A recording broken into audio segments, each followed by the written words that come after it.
Welcome back to Gradient Daily.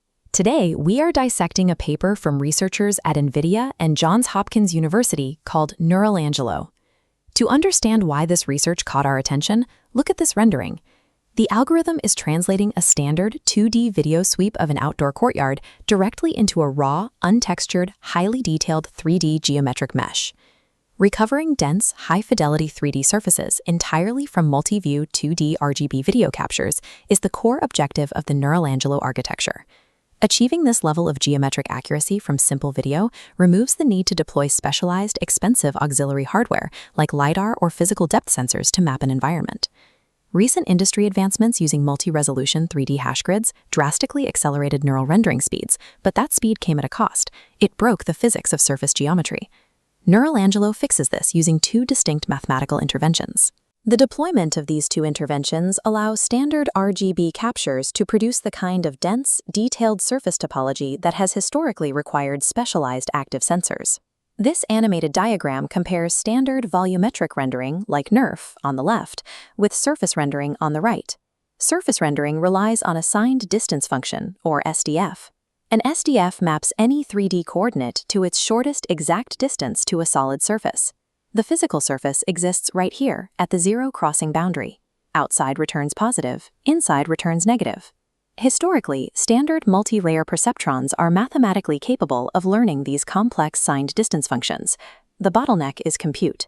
Asking a global MLP to evaluate an entire high-resolution scene coordinate by coordinate is impractically slow. To solve that slowness, the industry introduced multi-resolution hash grids, the architecture behind Instant NGP.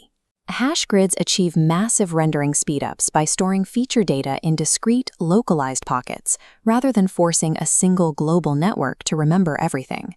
But accurate physical surfaces require a strict mathematical constraint called the iconal loss. As shown next to an ideal surface, iconal loss dictates that surface normal vectors, the first derivative of the SDF, must be perfectly smooth with a length of exactly 1. This is where the architecture breaks. Because hash grids store data in discrete, localized cells, computing analytical gradients creates chaotic, jagged, microscopic steps. Normal vectors scatter, destroying the iconal loss. We are left with a paradox. The localized discretization that makes hash grids remarkably fast is the exact property that prevents them from generating smooth, globally accurate physical geometry. To resolve the instability of the hash grid, Neuralangelo shifts from using analytical gradients to numerical gradients for calculating higher-order derivatives. Look at this jagged 2D graph representing the noisy hash grid output. Instead of calculating the slope exactly at one specific microscopic point, the numerical gradient samples two distinct points separated by a defined step size, denoted as epsilon.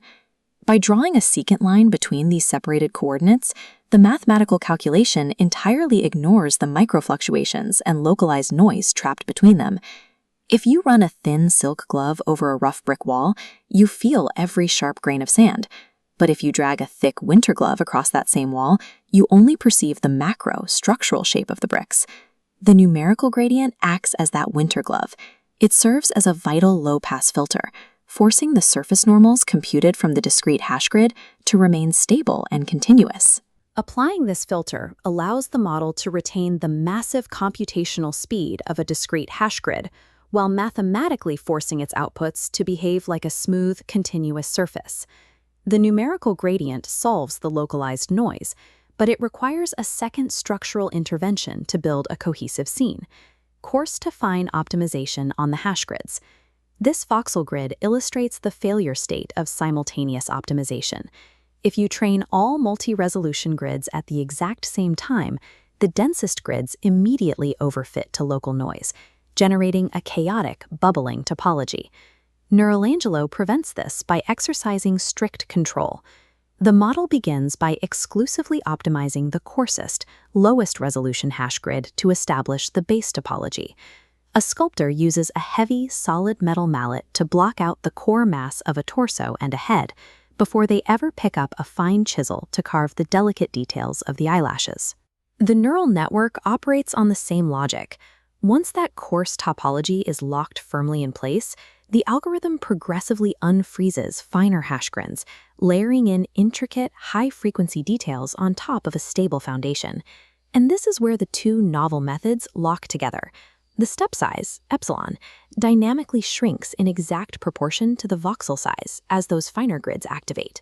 This structured pipeline ensures the global geometry is structurally sound before microscopic details are allowed to introduce noise to the system. The researchers empirically validated this architecture against the standard DTU and Tanks and Temples benchmark datasets. The pipeline processes standard sequential RGB video frames, extracting multi-view camera poses and images to feed the optimization loop. This side-by-side comparison of a featureless surface illustrates a major capability of the model. Homogeneous, textureless regions historically cause multi-view stereo to fail, creating pockmarked geometry. Neuralangelo recovers flat, cohesive surfaces in these exact conditions. It also resolves highly repetitive structures, like layered roof shingles, without breaking the photometric consistency of the final mesh. There are, however, strict limitations. Computing higher-order numerical derivatives across progressively dense, multi-resolution grids makes the training pipeline computationally expensive. It is significantly slower to train than pure volumetric NeRFs. Furthermore, the current iteration of the model operates under the assumption of perfectly static lighting and entirely rigid scenes. Resolving dynamic, moving objects remains a target for future 4D research. This approach prioritizes reconstruction fidelity over computational efficiency, resulting in geometry that is more detailed and structurally consistent than pure volumetric approaches. This brings us to 3 core technical takeaways. First, pairing multi-resolution hash grids with signed distance functions provides a pathway for rapid, highly detailed surface representation. Second, numerical gradients successfully solve the chaotic iconal loss problem by acting as an essential low-pass smoothing filter. Third, coarse-to-fine grid activation locks the global topology early, preventing high-frequency overfitting from destroying the base geometry. If you found this breakdown valuable, hit the like button, subscribe to the channel, and join us tomorrow as we deconstruct the next major paper in machine learning. Even the most chaotic, localized neural architectures can be mathematically tamed, provided you apply the right geometric filters.